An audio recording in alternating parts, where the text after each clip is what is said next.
મિત્રો, આપણે ઘણી વખત વાત કરતા હોઈએ છીએ સફળતાની, રાઈટ? તો સફળતા માટે ઘણી વખત એવું થતું હોય કે કેમ સફળતા નથી મળતી. પણ તમે જો તમારી લાઈફની અંદર જોશો તો તમે છે ને એક કમ્ફર્ટ ઝોનમાં પડેલા છો, એક સંતોષકારક જે લાઈફ રહી ને એમાં તમે છો. તો એ સંતોષકારક લાઈફ છે એ તમને આગળ વધવા નથી દેતી. તો એના માટે સૌથી પહેલાં તમારે એમાંથી છે નીકળવું પડશે. અને એના નીકળવા માટે આપણે શું કરવાનું છે એ આપણે જોઈએ. તો સૌથી પહેલી વસ્તુ એ છે કે કોઈક નવી હોબી સ્ટાર્ટ કરો, નવા શોખ વિચારો. એવા કયા કયા શોખ છે કે જે તમારે પૂરા કરવા છે, તો તમે કમ્ફર્ટ ઝોનમાંથી એ શોખને હિસાબે પણ બહાર નીકળી શકશો. બીજી વસ્તુ એ છે કે વોલેન્ટિયર સમવે, કોઈ જગ્યાએ કંઈ પણ ધાર્મિક કામ થતું હોય, કોઈ પણ એનજીઓનું કામ થતું હોય, તો ત્યાં તમે વોલેન્ટિયર તમે જાઓ કે ભાઈ લાવો કાંઈ સેવા હોય તો કહો, મારી જેવું કંઈ કામકાજ હોય તો કહો, મને કંઈ સોંપો, હું કંઈક કામ કરું. તો આવું કંઈક કામ કરો જો કમ્ફર્ટ ઝોનમાંથી બહાર નીકળવું હોય તો. એ સિવાય સે યસ મોર ઓફન, વારંવાર યસ કહો. કોઈ કેમ કે ભાઈ આ કામ યસ લાવો હું કરી નાખું, આ કામ તો લાવો હું કરી નાખું, રાઈટ? તો તમારાથી થતા જે કોઈ કામ હોય ને એમાં હા પાડો, તો તમે આ કમ્ફર્ટ ઝોનમાંથી બહાર નીકળશો. એ બહુ જરૂરી વસ્તુ છે. બીજું છે take the first small step. અને આના માટે તમારે કંઈક ને કંઈક શરૂઆત કરવી પડશે, તો જ તમે આ કમ્ફર્ટ ઝોનમાંથી બહાર નીકળી શકશો, right? And change your environment. તમારી આજુબાજુનું વાતાવરણ છે ને બદલાવો. કદાચ માની લો કે આજુબાજુ આળસુ લોકો રહેતા હોય તો એની વચ્ચે તમે કમ્ફર્ટ ઝોનમાં આવી ગયા હોય.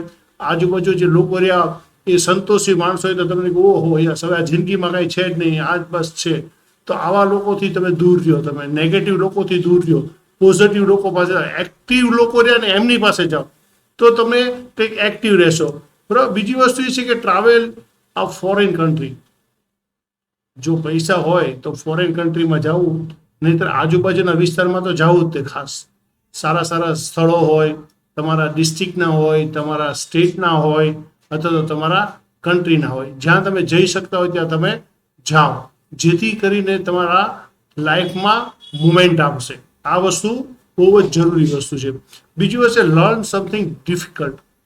તમે અત્યાર સુધી કે આ તો યાર અઘરું છે, યાર આપણું કામ નહીં, આ આપણે ન શીખી શકીએ, આ યાર આપણે શીખાતું છે યાર, આ તો અઘરું, એવું શીખવાની કોશિશ કરો, રાઈટ? તમે જો ગણિતના અઘરા કોયડા હોય એ તમે છે ને સોલ્વ કરવાની કોશિશ કરો. એ સિવાય બીજી જે વસ્તુ તમને અઘરી લાગતી કે આ આપણાથી ન થાય, એના પાછળ મહેનત કરો, રાઈટ? આ વસ્તુ બહુ જરૂરી વસ્તુ છે. શેક અપ યોર ડેલી રૂટીન. તમે જે તમારું રૂટીન બંધાઈ ગયું છે કે ભાઈ સવારે 6 વાગે જાગવું, 6:30 એ બધા સામાન્ય કામો આપણે પતાવવા, છાપવું વાંચવું, ટીવી જોવું, આ જે રૂટીન રહ્યા ને આખા દિવસ, એમાં ચેન્જીસ કરો, રાઈટ? હું તમને એક સામાન્ય દાખલા આપું કે તમે દરરોજ એક જ રસ્તે જતા હો, રાઈટ? તો એ રસ્તો બદલાવો, તમારી ઓફિસનો રસ્તો બદલાવો, બરોબર?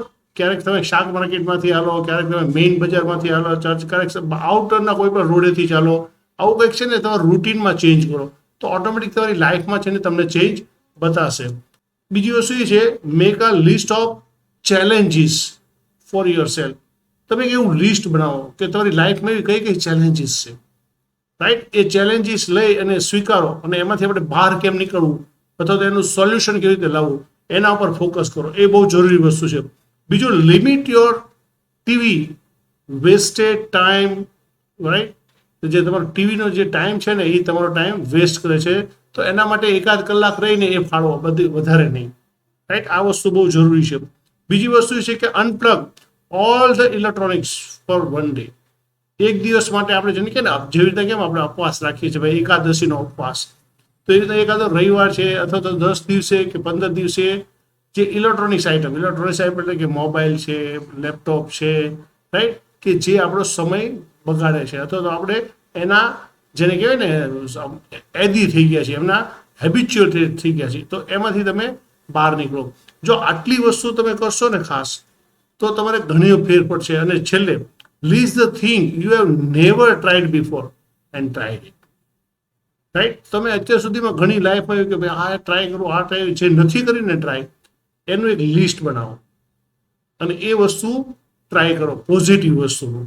તો એ લિસ્ટ થયું કે નહીં, એ તમને કમ્ફર્ટ ઝોનમાંથી બહાર કાઢશે. તો આ 12 વસ્તુ એવી છે કે જો તમે તમારી લાઈફની અંદર એડ કરશો તો 100% તમે કમ્ફર્ટ ઝોનમાંથી બહાર નીકળશો. જો તમને આ વિડીયો સારો લાગ્યો હોય તો આ વિડીયોને લાઈક, શેર અને મારી ચેનલને સબસ્ક્રાઈબ કરો. Thank you.